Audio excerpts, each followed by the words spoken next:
接下来我们看一下凯越、赤鸟250各档位的极速，一档极速是57，二档呢是80，三档呢是101，四档呢是130，五档呢是148，六档呢是167、168。而上期我测试的时候，极速就跑到 GPS 167，表显的是174。这台车呢是配有 TC， 还有 ABS 可以同时关闭，也可以单独后轮关闭。长按左边的设置键，会出现一个 ABS 闪烁的标识，这时候呢就可以进入 ABS 设置了。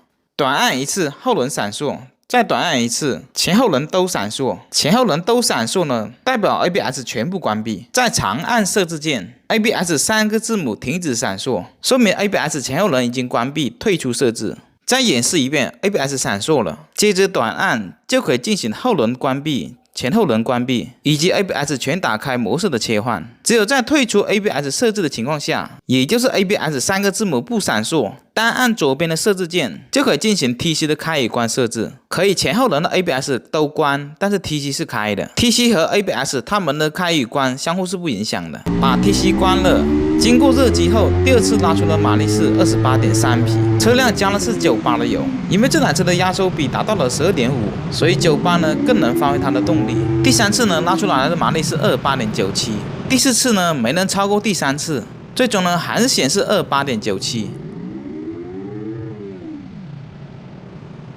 当我查看数据的时候，发现有一次拉到过 29.07 匹，最高的一次了。后面拉的基本上都在 28.6 匹，29匹的马力也不算低的。而凯越 321R 是 34.6 匹，升功率要比321要高一些。这台发动机是凯越自研的，它和350的发动机是同平台的，也就参加 WSPK 那台。那台赛事的发动机实际排量是 344cc， 马力是接近60匹的。搭载这款隐形的赛车，在3月份 WSPK 中还拿到了亚军。所以赤鸟250这台发动机它不是321的缩缸版本，而是赛事那台的250版本。我猜想这台250版本的发动机后期会推出高功率版本，直接对标的是本田 CBR 250双 R 那台。因为350那台在赛场上就已经对标忍者400、雅马哈 R3、KTM 390这些了，所以250版本呢也是有实力对标本田 CBR 250或者是雅马哈 R25的，还有忍者250这种级别的机子。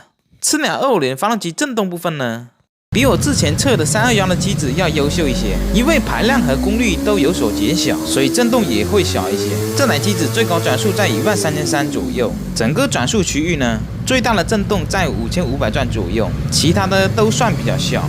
而且它的车把是夹在3星上面的，而有些街车呢，它是夹在焰把上面的，也就是说街车传递的路径会更加长。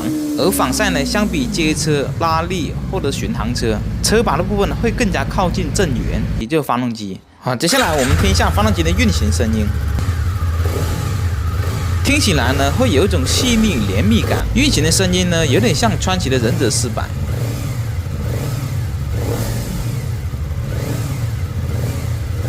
那个啵啵啵的声音，就是进气反弹到空气箱的声音。因为它是高转速的取向，所以设计的进气阻力比较小。低转速的时候就会出现那个啵啵啵的声音。小排量高转速机呢，它声音是比较高亢的，排量越大呢，声音会变得越浑厚。